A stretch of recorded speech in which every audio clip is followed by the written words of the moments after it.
To Beau, the fifth column. Hello, Justin. What's up? It's 1:31 p.m. on a Saturday, the 4th of May, 2024. Catching that video that you posted already in regards to power sharing in Israel. Uh, the idea may have been floated around for a few years. I picked up on one particular news article on it. Washington Institute for Near East Policy. They posted an article back on June 3rd, 2021 concerning about the situation over there. But even during that time, we had Netanyahu as a prime minister who still didn't like the idea of power showering in the first place. And even if this idea could work, there's no way it'd be able to be implemented. There is no way Israel's going to be allowing any other kind of foreign influence other than its allies to a point. They're still going to be doing operations in their country, and they're not going to power share with the Palestinians at all. We are talking about a racial tension here. You're talking about the bigotry out here in the United States. Islamophobia and anti-Semitism and anti-Zionist. Doesn't matter. It's still hatred. Regardless of how you split the damn thing up, it's still ugly looking. It's still a cancer. And nobody has actually been able to get an accurate vaccine for the hatred. So the Israelis don't like the Palestinians at all. Otherwise, why were we keeping them in an encampment in Gaza and the West Bank like crazy? We'd have Hamas coming out and starting up a shit that's been lasting for months now and really getting the world looking at them. Maybe this was a course of action that the Palestinians had no choice but to use Hamas for this. I mean, as far as I'm concerned, I don't like either way of what's been happening. Trying to find an explanation on the insanity of how Israel came to be, and then depending on which particular administrations would or not support a dual party. I think none of them did because we never actually had a dual party system going on. We had a Palestinian Authority who was supposed to be overriding or actually overseeing the Palestinians both in West Bank and in the Gaza. Since Israel had managed to make sure that power vaporized, and they are the total supreme power, there's no way in hell that the right wing is going to be able to allow the power sharing grab going on. Maybe the moderates or the progressives in the Knesset, but and how's the Arab world going to be able to look in this particular policy either? Iran wants them off the face of the earth just because. Just because. They'll make up any kind of reasons, but it's always coming down to just because. We say so. We hate them. We're going to get rid of them. We're that crazy. So whatever kind of threat Israel is demonstrating to Iran, Iran won't go for it. There's no way in hell. Jordan's not going to touch it with a 10-foot pole.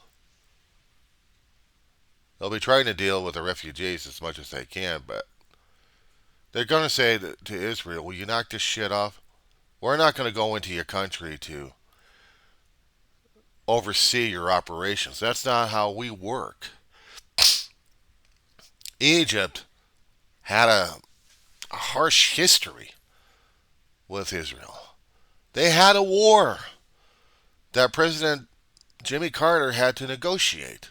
They get a peace treaty between both leaders and the countries of Israel and Egypt.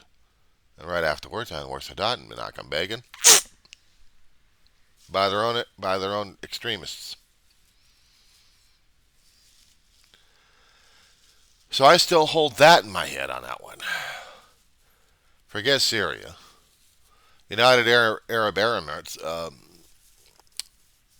United Arab Emirates. Oh, come on. They would have an issue over it. Saudi Arabia would have an issue over it. What's in it for them? Are they going to use Israel as another place to create a Syria landscape? Israel would never go for it. I don't care if we had a far left or a far right. They're not going to go for it because they don't want to be subjugated ever again by anybody, let alone the Palestinians. And they haven't backed off on it.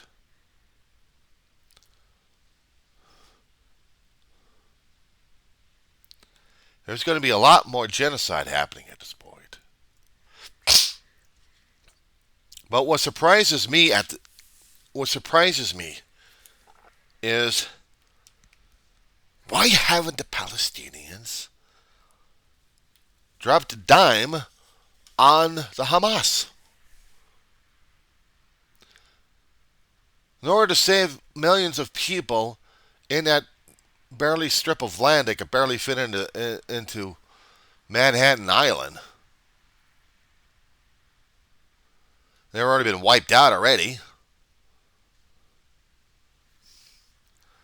Why would they not give up Hamas? Unless they're surprised, scared to death about Hamas, or they totally support Hamas.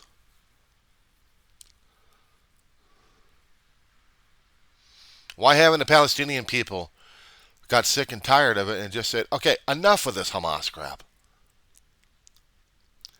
We do want a peaceful solution, but we don't want these assholes here.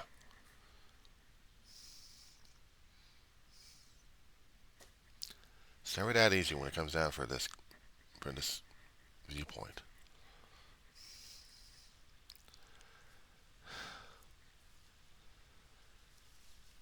It'll be surprising if Netanyahu actually agrees to have foreign invaders coming into his country to set up security shop, even if it is from the United Nations.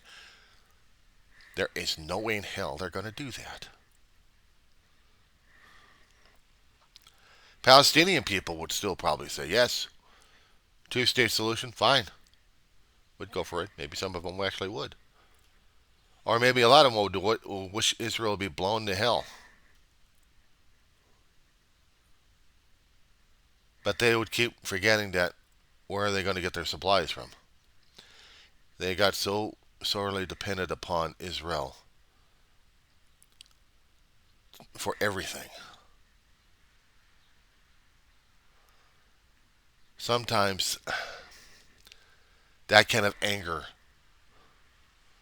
will reach out again and do something stupid. Which will make Israel that much more of an aggressor. I wouldn't put it past Netanyahu if he's not going to be thinking straight enough to wipe out the entire Gaza Strip.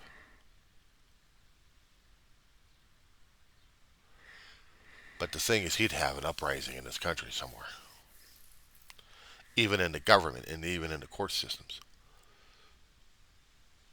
He's trying to show that he's got a democratic country, but he doesn't have a democratic country, especially if he keeps trying to shut down his own court system, his own Supreme Court in the Knesset. Well, actually, not in the Knesset, but in Israel.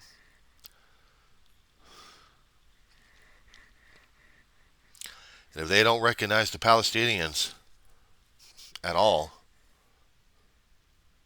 then yes, we do have an international crisis because it's going to be affecting more than just the Middle East countries. You've already seen it for the past weeks, what kind of protesting we've been having on campuses. Even this past week that we've already had several campuses already shutting things down. We've got the lawmakers screaming and yelling at each other. This isn't right. This isn't America. You can't do this. Well, guess what? We got the naysayers coming. We're saying that the Constitution no longer applies. Liberty and civil rights don't apply either. Only for what the legislators say. But not what the Constitution stands for.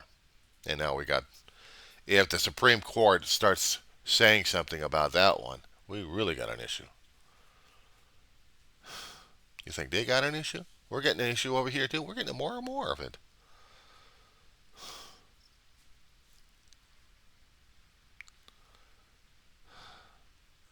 What affects them affects us, and what affects us is affecting a hell of a lot of people. Tit for tat on this one.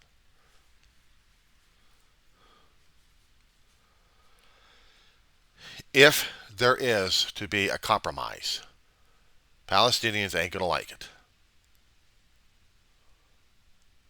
But if it's a pathway to peace, they're going to have to choke on it. And they're going to have to deal with it.